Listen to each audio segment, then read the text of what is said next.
ಅಂಜು ಅಯ್ಯೋ ಏನೋ ಗಾಯ? ಏನಿಲ್ಲ, ಸಣ್ಣ ಗಾಯ ಅಷ್ಟೇ, ನೀನ್ ಟೆನ್ಷನ್ ಆಗ್ಬಿಡ ಬಿಡು. ಅಣ್ಣ ತುಂಬಾ ಪೆಟ್ಟಾಗಿಲ್ಲ ತಾನೆ? ಏನಿಲ್ಲ ಅಂತ ಹೇಳಿದ್ಮೇಲೆ ನೀನು ಮೂತಿ ಎಷ್ಟು ಊದಿಸ್ಕೊಂಡಿದ್ಯಾ ಅಂದ್ರೆ ನಿನ್ ಬಾಗ್ಲ ಹತ್ರ ಬರುವಾಗ್ಲೇನೆ ಟಚ್ ಆಗ್ಬಿಡ್ತೇನೆ ಅಂದ್ಕೊಂಡಿದ್ದೆ. ಹಾಯ್ ಅಂಜು. ಈ ಕೋಪ ಮಾಡ್ಕೊಳ್ಳುವಂಥದ್ದು ಏನಾಯ್ತು? ನಾನೇನಣ್ಣ ತಪ್ಪು ಮಾಡಿದ್ದೀನಿ? ಮನೆ ಎಲ್ಲ ಮೈಲ್ಗೆ. ಇವತ್ ರಾತ್ರಿ ಇಡೀ ಮಲ್ಗೋ ಹಾಗಿಲ್ಲ ನಾನು. ಅಮ್ಮ ನನ್ನ ನೋಡೋ ಹಾಗಿಲ್ಲ. ಪಾಪ ಅಲ್ವಾ ನಾನು? ಈಗ ನಿಮ್ ಪಾಪ ಅಲ್ಲ ಅಂತ ಯಾರು ಹೇಳಿದ್ದು? ಅದೆಲ್ಲ ಶಾಸ್ತ್ರ ಅಷ್ಟೇ ಅಲ್ವಾ? ಏನ್ ಶಾಸ್ತ್ರ? ನಾಳೆ ಬೀದಿಲಿರೋರೆಲ್ಲ ಕರ್ಸಿ ಆರತಿ ಮಾಡ್ಬೇಕು ಹಾಗೆ ಹೀಗೆ ಅಂತೆಲ್ಲ ಅಮ್ಮ ಹೇಳ್ತಾ ಇದ್ದಾಳೆ. ಎಲ್ರು ಬಂದು ನನ್ನ ಮ್ಯೂಸಿಯಂ ಅಲ್ಲಿರೋ ಆಂಟಿಕ್ ಪೀಸ್ ತರ ನೋಡ್ತಾ ಇದ್ರೆ ನನ್ಗೆ ಮುಜುಗರ ಆಗಲ್ವಾ? ತುಂಬಾ ಇರಿಟೇಟ್ ಆಗುತ್ತೆ ಅಣ್ಣ. ಹೆಣ್ಮಕ್ಳಂದ್ಮೇಲೆ ಈ ಶಾಸ್ತ್ರ ಎಲ್ಲ ಮಾಡ್ತಾರಲ್ವ ಅಂಜು? ಅದ್ರಲ್ಲಿ ಏನಿದೆ?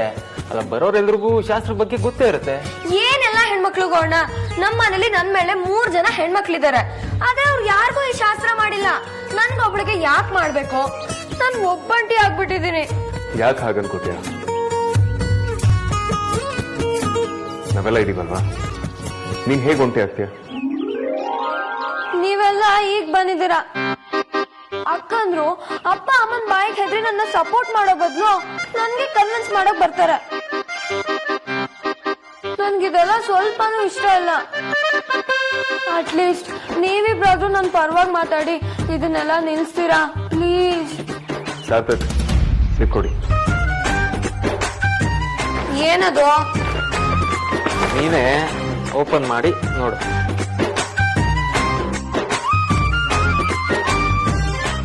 ಲಂಗದಾವಣಿನ ನನ್ಗೆ ಯಾಕಿದು? ಅದು ನಿನಗೋಸ್ಕರನೇ ತಂದಿರೋ ಗಿಫ್ಟ್. ನಾಳೆ ಆರ್ತಿಗ್ ಹಾಕೊಳಕ? ಆದ್ರೆ ನೀವು ಅಮ್ಮನ್ ಪರನೇನಾ? ನಾವು ನಿನ್ ಪರನೇ. ನನ್ ಮಾತು ಸ್ವಲ್ಪ ಕೇಳ್ತೀಯಾ? ನಿನಗೆ ಕೋಪ ಬಂದಿದೆ, ಓಕೆ. ಶಾಸ್ತ್ರಗಳು ಇಷ್ಟ ಆಗ್ತಿಲ್ಲ, ಅದು ಓಕೆ. ಆದ್ರೆ ನೀನು ಹಾಗೆ ಹೇಳೋದಕ್ಕೆ ಒಂದು ರೀಸನ್ ಬೇಕಲ್ವಾ? ಯಾಕೆ ನಿನ್ಗೆ ಶಾಸ್ತ್ರ ಇಷ್ಟ ಇಲ್ಲ? ನನಗೆ ಅವಮಾನ ಆಗುತ್ತೆ ಬಾವಾ. ಅಯ್ಯ ಹುಚ್ಚುಡುಗಿ, ಅದ್ರಲ್ಲಿ ಅವಮಾನ ಪಡುವಂಥದ್ದು ಏನಿದೆ? ಇರಿ ಸಾರ್ಥಕ್. ಅಂಜು, ನಿನ್ ಫೇವ್ರೆಟ್ ಹೀರೋ ಯಾರು? ಐ ಮೀನ್, ನಿನ್ನ ಫೇವ್ರೆಟ್ ಕ್ಯಾರೆಕ್ಟರ್ ಅಥವಾ ನಿನಗೆ ತುಂಬಾ ಇಷ್ಟ ಆಗೋ ವ್ಯಕ್ತಿ? Wonder women. Okay. So wonder women super powers ಏನು? ಅವಳಿಗೆ ಹಾರೋದಿಕ್ಕಾಗತ್ತೆ. ಎಂತ ಕಷ್ಟ ಬಂದ್ರು, ಯಾವುದೇ ಪರಿಸ್ಥಿತಿ ಇದ್ರೂ ಅದನ್ನ ಎದುರಿಸಿ ನಿಂತು ಕಾದಾಡೋ ಶಕ್ತಿ ಇದೆ ಅಂತ ಅಲ್ವಾ? ಹೌದು, ಶಿ ಇಸ್ ಮೋಸ್ಟ್ ಪವರ್ಫುಲ್. ಈಗ ಯೋಚನೆ ಮಾಡಿ, ನೀನು ನಿಜವಾದ ವಂಡರ್ ವುಮೆನ್. ನಾನ್ ವಂಡರ್ ವುಮೆನ್ ಅಲ್ಲ, ಸುಮ್ನೆ ಹೇಳ್ತಾ ಇದ್ದೀರಾ. ಖಂಡಿತವಾಗ್ಲೂ ಇಲ್ಲ, ನಾನು ಲಾಜಿಕಲ್ ಆಗಿ ಹೇಳ್ತಾ ಇದ್ದೀನಿ. ಅದೇಗೆ? ಸೈನ್ಸ್ ಓದ್ತಿರೋ ನೀನು ಇದನ್ನೆಲ್ಲ ಬೇಗ ಅರ್ಥ ಮಾಡ್ಕೊಳ್ತೀಯ ಅಂತ ನಾನು ಅನ್ಕೋತೀನಿ. ಇಡೀ ವರ್ಲ್ಡ್ ಅಲ್ಲಿ ಪ್ರತಿಯೊಂದು ಹೆಣ್ಮಗು ಕೂಡ ವಂಡರ್ ವುಮನ್. ಯಾಕೆ ಹೇಳು? ನಮ್ ಯಾರಿಗೂ ಇಲ್ಲದಿರೋ ಶಕ್ತಿ ನಿಮ್ಗಿದೆ. Only you can bring another human being into this world. ಮನುಷ್ಯನ ಸೃಷ್ಟಿ ಮಾಡೋ ಶಕ್ತಿ ಇರೋದು ಹೆಣ್ಣಿಗೆ ಮಾತ್ರ. ದೇವ್ರನ್ನ ಬಿಟ್ರೆ ಹೆಣ್ಣು ಮಾತ್ರ ಸೃಷ್ಟಿ ಮಾಡೋದಕ್ಕೆ ಸಾಧ್ಯ. ಅಲ್ಲಿಗೆ ಹೆಣ್ಣಿಗೆ ದೇವರಷ್ಟೇ ಶಕ್ತಿ ಇದೆ ಅಂತ ಹೇಳ್ದಾಗತ್ತಲ್ವಾ? ದೇವರಿಗಿಂತ ದೊಡ್ಡ ಶಕ್ತಿ ಇನ್ಯಾವುದಿದೆ ಹೇಳಂಜು?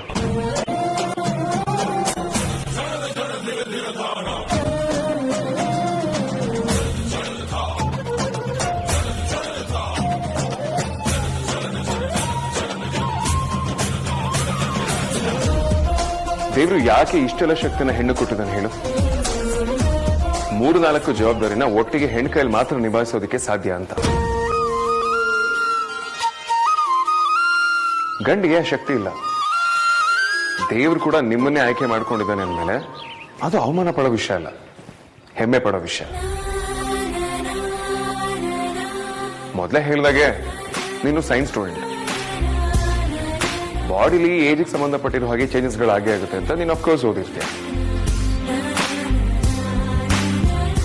ಇದು ಅಷ್ಟೇನೆ, ಹುಡುಗಿ ಆಗಿದ್ದವಳು ಹೆಣ್ಣಾಗಿದ್ಯಾ? ವಂಡರ್ ವುಮನ್ ಕೂಡ ಈ ಫೇಸ್ ನ ದಾಟೇ ಹೋಗಿರೋದು. ಸೊ ಅದ್ರಲ್ಲಿ ಎಂಬ್ಯಾರಸ್ ಆಗೋದು ಏನಿದೆ ಹೇಳು? ನೀನ್ ಯಾವಾಗ್ಲೂ ನನ್ನ ಕಲ್ಲಿನ ಬೇಕಿದ್ರು ಮಾತಾಡಿಸ್ತೀಯ ಅಂತ ಹೇಳ್ತಿರ್ತೀಯ ಅಲ್ವಾ? ಆದ್ರೆ ನೀನು ಝೀರೋನಲ್ಲೂ ಹೀರೋನ ಸೃಷ್ಟಿ ಮಾಡಬಲ್ಲೆ ವೇದಾಂತ್. You are great. ಇವತ್ತು ಆದ್ಯ ತಾಯಿ ಆಗ್ತಿಲ್ಲ ಅಂದ್ರೆ ಅವಳನ್ನ ಇಡೀ ಮನೆಯವರು ತಲೆ ಮೇಲೆ ಹೊತ್ತು ಕೂರ್ಸ್ಕೊಂಡಿದ್ದಾರೆ. ಮುಂದೊಂದು ದಿನ ನೀನು ಅದೇ ರೀತಿ ನಿಂತಿರ್ತೀಯ ಅಂದ್ಮೇಲೆ ಮನೆಯವರಾಗಿ ನಮ್ಗೊಂದು ಚಿಕ್ಕ ಸೆಲೆಬ್ರೇಷನ್ ಮಾಡೋ ಹಕ್ಕು ಇಲ್ವಾ ಅಂಜು? ಇದು ಸಾರ್ಥಕ್ ಹೇಳಿದಾಗೆ ಸೆಲೆಬ್ರೇಷನ್ ಅಂತ ಬರೀ ಶಾಸ್ತ್ರ ಅಲ್ಲ. ಎಲ್ರೂ ಖುಷಿಯಾಗಿದ್ದಾರೆ, ಅದು ನಿನ್ನಿಂದಾಗಿ. ಈಗ ನೀನು ಅವ್ರನ್ನ ಜಾಯ್ನ್ ಆಗ್ಬೇಕಲ್ವಾ? ಈಗೇನ್ ಹೇಳ್ತೀಯ? ಶಾಸ್ತ್ರ ಮಾಡೋದ್ ತಪ್ಪ? ಬಾವ ಹೇಳಿದ್ದು ಸರಿ ಇದೆ ಅನ್ಸ್ತಿದೆ. ಆದ್ರೆ ಊರು ಕೇರಿ ಅವರೆಲ್ಲ ಯಾಕೆ ಬರ್ಬೇಕು? Yes, acceptable. ಎಷ್ಟೇ ಆದ್ರೂ ಇದು ನಿನ್ನ ಪ್ರೈವೇಟ್ ವಿಚಾರ. ಅವರೆಲ್ಲ ಬರೋದು ಬೇಡ, ಮನೆಯವ್ರು ಮಾತ್ರ ಇರ್ಲಿ ಅಂತ ಅಮ್ಮ ಹತ್ರ ನಾನು ಮಾತಾಡ್ತೀನಿ. ಓಕೆನಾ?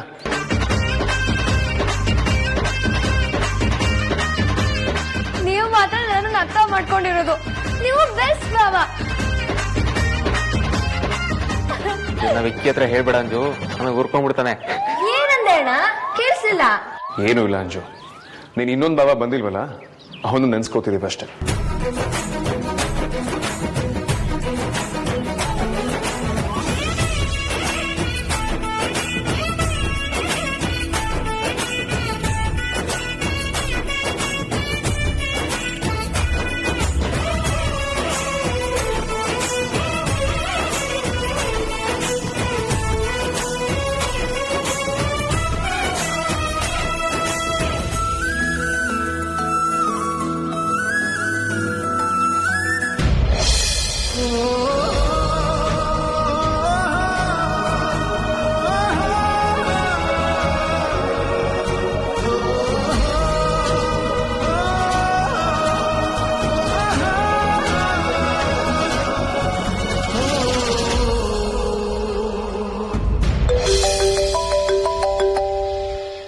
ಪತಿದೇವ್ರು ಕಾಲ್ ಮಾಡ್ಬಿಟ್ಟಿದ್ದೀರಾ? ಏನ್ ವಿಷಯ? ಎಲ್ರು ಖುಷಿಯಾಗಿದ್ದಾರಾ? ಹಾ, ಒಂದ್ಸಲ ವಿಕಿಗೆ ಫೋನ್ ಕೊಡು. ಹಾ ಇರಿ, ಅವ್ನ್ ರೂಮಲ್ಲಿ ಇದ್ದಾನೆ.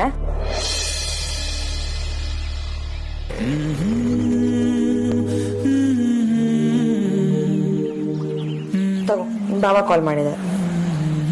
ಹಾ ಹೇಳಿ ಬಾವ. ಏನಬ್ಬ ಮೈದ ನಿನ್ನ ಅವಸ್ಥೆ? ಏನ್ ವಿಷಯ ಹೇಳಿ ಬಾವ. ಆಗಿಂದ ವೇದಾಂತ್ ನಿಮ್ಗೆ ಕಾಲ್ ಮಾಡ್ತಾ ಇದ್ರು. ಒಂದ್ ಸರ್ಪ್ರೈಸ್ ಕೊಡ್ಬೇಕು ಬಾ ಅಣ್ಣ ಅಂದ್ರೆ ಕಾಲ್ ಪಿಕ್ ಮಾಡಲ್ಲ ಅಂತೀಲೋ. ಸರ್ಪ್ರೈಸಾ? ಅದೇನ್ ಬಾವ? ನಾವಿಬ್ರು ಚಿಕ್ಕಪ್ಪನ ಮನೇಲಿ ಇದೀವಿ ಕಣ. ನೀನು ಬಾ. ಆದ್ಯ ಆರಾಮಾಗಿದ್ದಾಳೆ ಅಂದ್ರೆ ಅವಳು ಕರ್ಕೊಂಬ. ಇಲ್ಲ ಬಾವ, ಅಗ್ರಜ ಆಫೀಸ್ ವರ್ಕ್ ತುಂಬಾ ಅಸೈನ್ ಮಾಡಿದಾನೆ, ಸೊ ನಾನ್ ಬರಕ್ ಆಗಲ್ಲ. ಓಹ್, ಯಾರು ನೋಡದೇ ಇರೋ ಆಫೀಸ್ ಬಗ್ಗೆ ಮಾತಾಡ್ತಿಯಲ್ಲೋ. ಕಮಾನ್ ಬಾ ಮೈದ, ನಾಳೆ ನಾನು ಹೆಲ್ಪ್ ಮಾಡ್ತೀನಿ. ಈಗ ನೀನ್ ಬಾ. ಇಲ್ಲ ಬಾವ, ಎಲ್ಲಾ ಕೆಲ್ಸನೂ ಇವತ್ತೇ ಮುಗಿಸ್ಬೇಕು ಅನ್ಕೊಂಡಿದೀನಿ.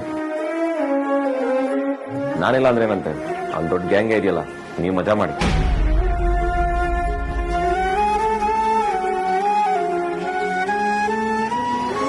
ಅದ್ಯಾ ಅದ್ಯಾ ಒಂದ್ ನಿಮಿಷ ನನ್ ಮಾತು.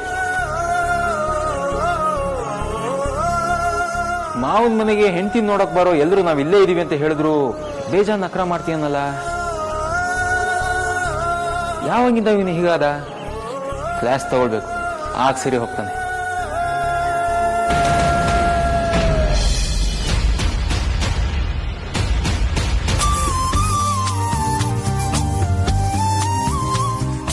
ನೀನ್ ಯಾಕೆ ಟೆನ್ಷನ್ ಮಾಡ್ಕೊಂಡಿದ್ಯಾ? ಅವ್ನು ಇವತ್ ಬರಲ್ಲ ಅಂದಿದಷ್ಟೇ, ನಾಳೆ ಬರ್ತಾನಂತೆ. ಡೋಂಟ್ ವರಿ, ಸರಿನಾ?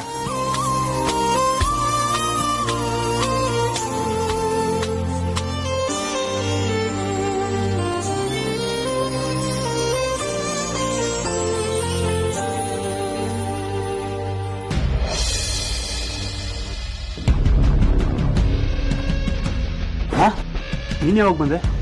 ಎಷ್ಟೊತ್ತಿಗೆ ಬಂದೆ ಅಂತ ನಂಗೆ ಗೊತ್ತಾಗಿಲ್ಲ. ಅಣ್ಣ ಒಂದು ನಿಮಿಷ, ನಾನು ಇಲ್ಲೋದ್ರ ಬಗ್ಗೆ ನಿಂಗೆ ಅಸಮಾಧಾನ ಇದೆ. ಅದು ನಿಂಗೆ ಇಷ್ಟ ಇಲ್ಲ ಅಂತ ನನಗೆ ಚೆನ್ನಾಗಿ ಗೊತ್ತು. ನಾನು ಹೋಗ್ತೀನಿ ಅಂತ ಹೇಳ್ದೆ, ಆದರೆ ಇವ್ರು ಅದಕ್ಕೆ ಅವಕಾಶ ಮಾಡಿಕೊಡ್ಲಿಲ್ಲ. ಏನ್ ಮಾಡ್ಲಿ, ಇವ್ರು ನನ್ನ ಫ್ಯಾಮಿಲಿ ಆಗ್ಬಿಟ್ಟಿದ್ದಾರೆ. ನಾನು ಈ ಮನೆಗೆ ಬರುವಾಗ ಇವ್ರು ನನಗೆ ನೆಂಟರಾಗಬೇಕು ಅಂತ ಖಂಡಿತ ಗೊತ್ತಿರಲಿಲ್ಲ ಅಣ್ಣ. ನನ್ನ ವಿಧಿನೇ ಆಗಿತ್ತು ಅನ್ಸುತ್ತೆ. ಇದಕ್ಕಿಂತ ಒಳ್ಳೆ ನೆರಳು ನನ್ಗೆಲ್ಲೂ ಸಿಗೋದಕ್ಕೆ ಸಾಧ್ಯ ಇರ್ಲಿಲ್ಲ ಅಣ್ಣ. ನಾನು ಯಾವುದನ್ನು ಉದ್ದೇಶಪೂರ್ವಕವಾಗಿ ಮಾಡಿದ್ದಲ್ಲ ಅಣ್ಣ. Stop it. ನಾನಿಲ್ಲಿ ನಿನ್ ಕತೆ ಪುರಾಣಗಳನ್ನ ಕೇಳೋದಕ್ಕೆ ಬಂದಿಲ್ಲ. ಈ ಮನೆಯವ್ರ ಬಗ್ಗೆ ಒಳ್ಳೆ ಮಾತಾಡ್ತಿಲ್ಲ ಅಷ್ಟೇ ಸಾಕು. ಅದಕ್ಕೆ ನಾನು ಸುಮ್ಮನೆ ಇದ್ದೀನಿ. ನನಗೆ ಮನೆಯವ್ರ ಜೊತೆ ಒಳ್ಳೆ ಸಂಬಂಧನ ಉಳಿಸ್ಕೋಬೇಕು ಅಂದ್ರೆ ನಾನು ಇಲ್ಲಿಗೆ ಬರೋದು ಅನಿವಾರ್ಯ. ಆ ಕಾರಣಕ್ಕೆ ನಿನ್ನ ಭೇಟಿ ಮಾಡೋ ಹಾಗೂ ಆಗುತ್ತೆ.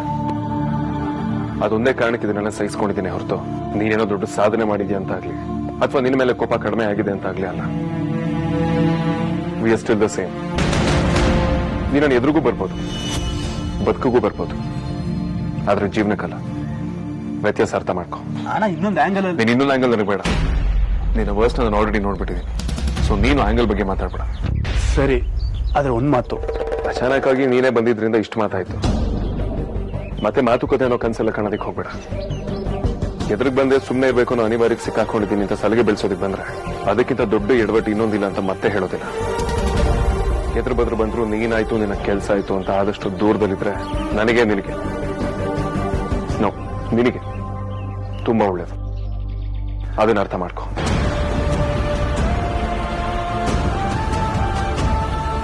ಸಾರಿ ರಾಜಣ್ಣ.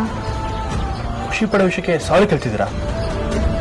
ನಿಮ್ಗವನು ಆರ್ಷಾಗಿ ಮಾತ್ರ ಮಾತಾಡ್ದ ಅಂತ ಅನ್ಸುತ್ತೆ, ಆದ್ರೆ ಅದ್ರಲ್ಲೂ ನಂಗೆ ಹೇಳ್ಕೊಳಕ್ ಆಗದಿರಷ್ಟು ದೊಡ್ಡ ಖುಷಿ ಕೊಟ್ಟೋದ. ಅಷ್ಟು ಸಣ್ಣ ಸಣ್ಣ ವಿಷಯನೂ ನೀವಿಷ್ಟು ಫೀಲ್ ಮಾಡ್ತೀರಾ ರಾಜಣ್ಣ? ಏನು ಇಲ್ದೇ ಇರೋನ್ಗೆ ಏನ್ ಸಿಕ್ಕಿದ್ರು ಅದು ದೊಡ್ಡದೇ ಅಲ್ವಾ ಅಮೂಲ್ಯ? ಅಣ್ಣನ ವಿಷಯದಲ್ಲಿ ನಿಮ್ಗೆಲ್ಲಾನು ಆಗ್ಯಾನೆ. ಪಾಪ ಅಣ್ಣನ ಇಷ್ಟೊಂದು ಇಷ್ಟಪಡೋ ತಮ್ಮನ್ನ ಮನೆಯಿಂದನೇ ಆಚೆ ಹಾಕೋ ಪ್ರಸಂಗ ಏನ್ ನಡೆದಿರ್ಬೋದು? ಬಜರಂಗಿ, ಇವರಿಬ್ರಿಗೂ ಒಳ್ಳೇದ್ ಮಾಡಪ್ಪ. ನಾನು ಸುಳ್ಳೆ ಪುಳ್ಳೆ ತುಂಬಾ ಒಳ್ಳೆಯವನು. ನಾನು ಬಾಯ್ ಬಿಟ್ಟು ಹೇಳ್ದೆ ಇದ್ರು ಅರ್ಥ ಮಾಡ್ಕೊಳ್ತಾನೆ. ಆದ್ರೆ ರಾಜಣ್ಣನ ಕಣ್ಣಲ್ಲಿರೋ ದುಃಖ ಮಾತ್ರ ಇವನಿಗೆ ಯಾಕೆ ಅರ್ಥ ಆಗ್ತಾ ಇಲ್ಲ? ಅಂತ ತಪ್ಪು ರಾಜಣ್ಣ ಏನ್ ಮಾಡಿದ್ದಾರೆ?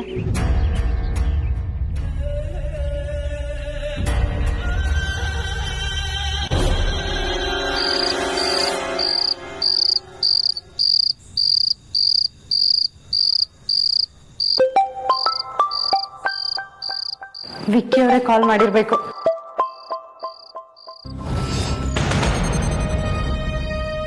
ಮಾವ, ಹಲೋ ಮಾವ, ಹೇಗಿದ್ದೀರಾ? ನಿಮ್ ಸಮಸ್ಯೆ ಎಲ್ಲ ಬಗೆಹರಿತಾ? ನೀವ್ ಅನ್ಕೊಂಡಾಗೆಲ್ಲ ಆಯ್ತಾ ಮಾವ? ನಾನವತ್ತು ನಿನ್ನ ಹತ್ರ ಮಾತಾಡುವಾಗ ಏನ್ ಅನ್ಕೊಂಡಿದ್ವೋ ಅದೇ ತರ ನಡೆದೋಯ್ತಲ್ಲ ಮಗಳೇ. ನೀನ್ ಇದ್ರಲ್ಲಿ ಸೇರ್ಕೊಂಡ್ರೆ ನಿನಗೆ ತುಂಬಾ ಅಪಾಯ ಇದೆ ಅಂತ ಹೇಳಿದ್ದೆ. ಈಗ ಆ ಅಪಾಯ ಬೇರೆ ತರನೇ ಆಗೋಗಿದೆ. ದಯವಿಟ್ಟು ನನ್ನ ಕ್ಷಮಿಸ್ಬಿಡಮ್ಮ. ನೀವು ದೊಡ್ಡವರು ಮಾವ, ಹಾಗೆಲ್ಲ ಹೇಳ್ಬೇಡಿ. ನಿಮ್ ಜಾಗದಲ್ಲಿ ನಮ್ಮ ಅಪ್ಪ ಇದ್ದಿದ್ರೆ ನಾನು ಇದೇ ಕೆಲಸ ಮಾಡ್ತಿದ್ದೆ ಅಂತ ನಾನು ಹೇಳಲಿಲ್ವಾ ಮಾವ? ನಿಮ್ ಕೆಲಸ ಆಯ್ತಾ ಇಲ್ವಾ ಅದನ್ನ ಮೊದ್ಲು ಹೇಳಿ. ಆಯ್ತಮ್ಮ, ನೀನ್ ಕೊಟ್ಟಿರೋ ದುಡ್ಡು ನನ್ನನ್ನ ಗಂಡಾಂತರದಿಂದ ಪಾರ್ ಮಾಡ್ತು. ನಾನೀಗ ಮನೇಲೇ ಇದ್ದೀನಿ. ಆದ್ರೆ ನಾನಿಲ್ಲಿ ಬರೋಷ್ಟೊಳಗೆ ಈ ಮನೇಲಿ ಏನೇನೋ ನಡೆದೋಯ್ತಲ್ಲ. ಪಾಪಿ ನಾನು. ಅಯ್ಯಯ್ಯೋ, ಹಾಗೆಲ್ಲ ಹೇಳ್ಬೇಡಿ ಮಾವ, ನಿಮ್ ತಪ್ಪೇನೂ ಇಲ್ಲ. ಇದೆಯಮ್ಮ, ಇದೆ. ನಾನು ನಿನ್ನ ಹತ್ರ ದುಡ್ಡು ಇಸ್ಕೊಳ್ಬಾರ್ದಿತ್ತು. ದುಡ್ಡಿನ ವಿಚಾರವಾಗಿ ನಿನ್ನ ಮತ್ತೆ ವಿಕ್ಕಿ ಮಧ್ಯ ಇಷ್ಟು ದೊಡ್ಡ ಗ್ಯಾಪ್ ಬರುತ್ತೆ ಅಂತ ನಾನು ಅನ್ಕೊಂಡೇ ಇರಲಿಲ್ಲ. ನೀವಷ್ಟೇ ಅಲ್ಲ ಮಾವ, ದುಡ್ಡಿನ ವಿಚಾರದಲ್ಲಿ ಇಂಥ ಸಮಸ್ಯೆ ಆಗುತ್ತೆ, ನನ್ನ ಮೇಲೆ ಅನುಮಾನ ಬರುತ್ತೆ ಅಂತ ನಾನು ಅನ್ಕೊಂಡಿರ್ಲಿಲ್ಲ. ವಿಕ್ಕಿ ನನ್ನನ್ನು ಅರ್ಥ ಮಾಡ್ಕೊಂತಾರೆ ಅನ್ನೋ ನಂಬಿಕೆ ಮೇಲೆ ನಾನು ನಿಮಗೆ ದುಡ್ಡು ಕೊಟ್ಟಿದ್ದು. ಆದ್ರೆ ಬಿಡಿ ಮಾವ, ನಾವೇನ್ ಪಡ್ಕೊಂಬಂದಿರ್ತೀವೋ ಅದೇ ನಮಗೆ ಸಿಗೋದಲ್ವಾ? ಹಾಗೆಲ್ಲ ಹೇಳ್ಬೇಡಮ್ಮ, ನನ್ನಿಂದ ಸಹಿಸ್ಕೊಳ್ಳೋಕೆ ಕಷ್ಟ ಆಗುತ್ತೆ. ನಿನ್ನ ಪರಿಸ್ಥಿತಿಗೆ ನಾನೇ ಕಾರಣ. ಇದನ್ನ ನಾನೇ ಸರಿ ಮಾಡ್ತೀನಿ.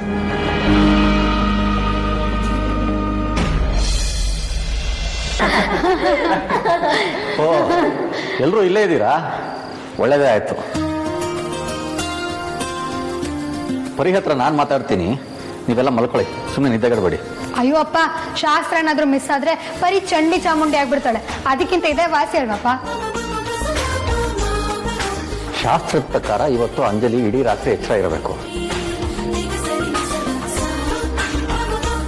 ಆದ್ರೆ ಅದರಿಂದ ಎಲ್ರಿಗೂ ಆರೋಗ್ಯ ಹಾಳು.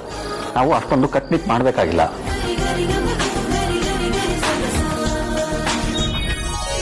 ಚಿಕ್ಕಪ್ಪ, ನಾವಿದನ್ನ ಪನಿಷ್ಮೆಂಟ್ ಅಂತ ಅನ್ಕೊಂಡೇ ಇಲ್ಲ.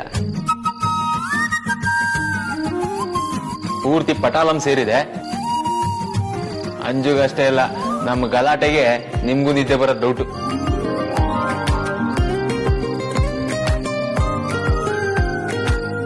ಹೌದಪ್ಪ, ಇವಳಿಗೆ ನಿದ್ದೆ ಬರ್ದೇ ಇರೋ ರೀತಿ ನಾವು ಎಂಟರ್ಟೈನ್ ಮಾಡ್ತೀವಿ. ಅದು ಅಲ್ಲದೆ ನಮ್ಗೆಲ್ಲ ಮಸ್ತಿ ಮಾಡೋದಕ್ಕೆ ಒಂದು ಕಾರಣ ಬೇಕಿತ್ತು ಅಷ್ಟೇ. ಆದ್ರೆ ಅದು ಅಪ್ಪ ಅದು ಇಲ್ಲ ಇದು ಇಲ್ಲ, ನೀವಂತೂ ಗಟ್ಟಿಯಾಗಿ ಬಾಗ್ಲು ಹಾಕೊಂಡು ಸಾಧ್ಯ ಆದ್ರೆ ನಿದ್ದೆ ಮಾಡೋದಿದ್ರೆ ಮಾಡಿ, ನಾವಂತೂ ನಿದ್ದೆ ಮಾಡೋ ಸೀನಿಲ್ಲ. ಹೌದು, ಆರ್ತಿಯಲ್ಲಿ ಅವರು ಅಂಜುಗೆ ಲೇಹ ಮತ್ತೆ ಅಂಟುಂಡೆ ಮಾಡ್ಬೇಕು, ಆಮೇಲೆ ಬರ್ತೀನಿ ಅಂದ್ರು. ಅಪ್ಪನ ಹತ್ರ ದೊಡ್ಡದಾಗಿ ಬಡಾಯಿ ಕೊಚ್ಕೊಂಡು ಕಳಿಸ್ಬಿಟ್ಟೆ.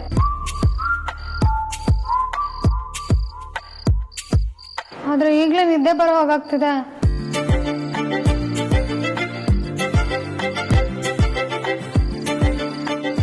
ಬೆಳಿಗ್ಗೆವರೆಗೂ ಹೆಂಗಿರೋದು? ಅದಕ್ಕೆ ನಾನು ವ್ಯವಸ್ಥೆ ಮಾಡಿದ್ದೀನಿ. ನೀನ್ ವ್ಯವಸ್ಥೆ ಮಾಡಿದ್ಯಾ? ಏನ್ ಮಾಡಿದ್ಯಾ? ನನಗೂ ಗೊತ್ತಿಲ್ಲದೆ ಏನ್ ಮಾಡಿದಿರ ವೇದಾಂತ್? ಒಂದೆರಡು ನಿಮಿಷ, ನಿಮ್ಗೆ ಗೊತ್ತಾಗುತ್ತೆ. ಏನ್ ವ್ಯವಸ್ಥೆ?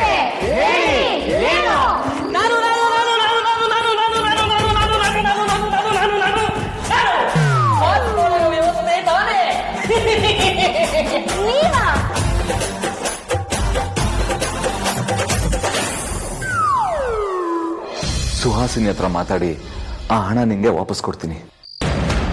ನೀನು ಅದನ್ನ ವಿಕ್ಕಿ ಕೊಟ್ಟು ಮನೆಗೆ ವಾಪಸ್ ಬಾ. ಕೊಟ್ಟೋಳು ನಾನು ಮಾವ. ಕೊಟ್ಟಿರೋದ್ರ ಬಗ್ಗೆ ನನ್ಗೆ ಯಾವ ಪಶ್ಚಾತ್ತಾಪನೂ ಇಲ್ಲ. ನನ್ ಜಾಗದಲ್ಲಿ ಯಾರೇ ಇದ್ರು ನಾನ್ ಮಾಡಿದ್ದನ್ನೇ ಮಾಡ್ಬೇಕಿತ್ತು, ಅಥವಾ ಮಾಡ್ತಿದ್ರು ಅಂತ ನನ್ಗೀಗ್ಲೂ ಅನ್ಸುತ್ತೆ. ನೀವು ಬೇಜಾರು ಮಾಡ್ಕೊಂಡು ನೋವು ಅನ್ಭವಿಸ್ಬೇಡಿ ಅಷ್ಟೇ.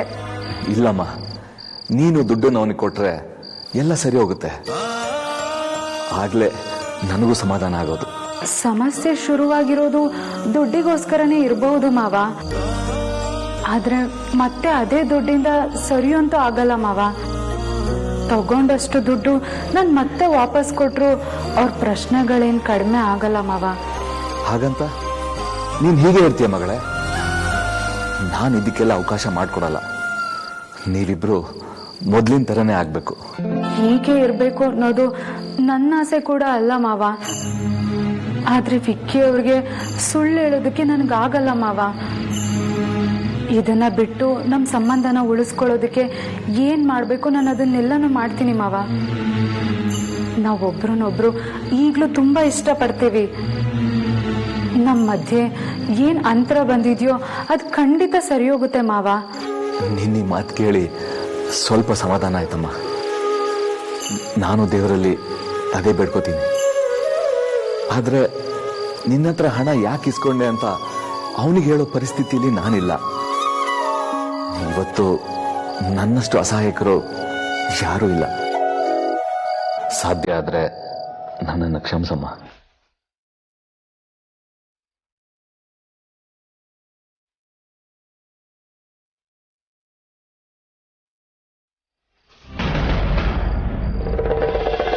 ಶ್ರೀಕಾಂತ, ಎಲ್ಲರೂ ಎಚ್ಚರ ಇರೋ ರೀತಿ ಏನಾದ್ರೂ ವ್ಯವಸ್ಥೆ ಮಾಡ್ಕೊಂಡ್ ಬನ್ನಿ ಅಂದ್ರೆ ಹಾರರ್ ಮೂವಿಲಿ ದೇವ ಎಂಟ್ರಿ ಕೊಡೋ ಹಾಗೆ ಎಂಟ್ರಿ ಕೊಟ್ಟು ಎಲ್ಲಾನು ಹೆದರ್ಸ್ತಿದ್ದೀರಲ್ಲ. ನಮ್ ಎಂಟ್ರಿನೇ ಹಾಗಲ್ವಾ ಬಾಸ್? ಚಪ್ಪಾಳೆ ಸಿಳ್ಳೆ ಮಿಸ್ಸೇ ಇಲ್ಲ. ಇದ್ಯಾಕೋ ಓವರ್ ಆಯ್ತು. ಆಕ್ಚುಲಿ ಇದು ತುಂಬಾ ಕಮ್ಮಿನೇ ಆಯ್ತು. ನಮ್ಮ ಹತ್ರ ಸೂಪರ್ ಸುಪ್ರೀಂ ಐಡಿಯಾಸ್ ಇದೆ.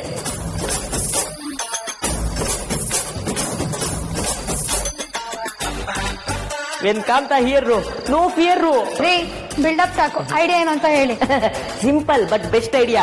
ಎಲ್ರು ಎಂಜಾಯ್ ಮಾಡ್ಬೋದು, ಎಲ್ರು ಖುಷಿನೂ ಪಡ್ಬೋದು, ಬೋರೇ ಆಗಲ್ಲ. ರೀ ಬುಳ್ಳ, ಮೊದ್ಲು ಐಡಿಯಾ ಏನೋ ಅದನ್ನ ಹೇಳ್ರಿ. ರಾತ್ರಿ ಇಡೀ ಟೆರೆಸ್ ಅಲ್ಲಿ ಹಾಡಾಕೊಂಡು ಡ್ಯಾನ್ಸ್ ಮಾಡೋದು.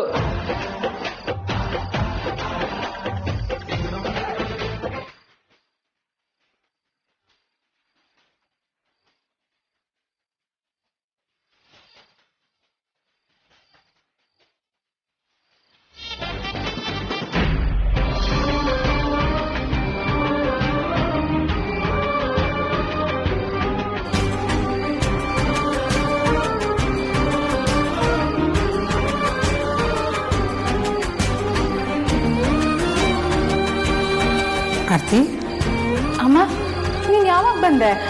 ವಿಕ್ಕಿ ಅವರು ಕಾಲ್ ಮಾಡಿದ್ರು. ಅವ್ರ ಹತ್ರ ಮಾತಾಡ್ತಾ ನೀನ್ ಬಂದಿದ್ದೇ ಗೊತ್ತಾಗ್ಲಿಲ್ಲ. ಇರುವ ನಿಮಿಷ ಬಂದೆ.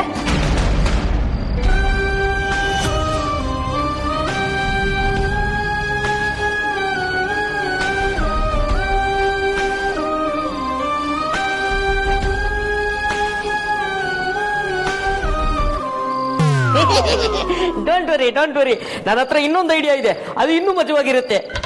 ಹೇಳ್ ಸಾಯ್ರಿ. ನಮಗೆ ಯಾರಾಗಲ್ವೋ ಅವ್ರಿಗೆಲ್ಲ ಫೋನ್ ಮಾಡಿ ಕಾಟ ಕೊಡೋದು. ನೀವೆಲ್ಲ ಕಾಟ ಕೊಡಿ, ನಾನು ಮಾತ್ರ ಮೀನಾಕ್ಷಿ ಜೊತೆ ಮಾತಾಡ್ಕೊಂಡಿರ್ತೀನಿ.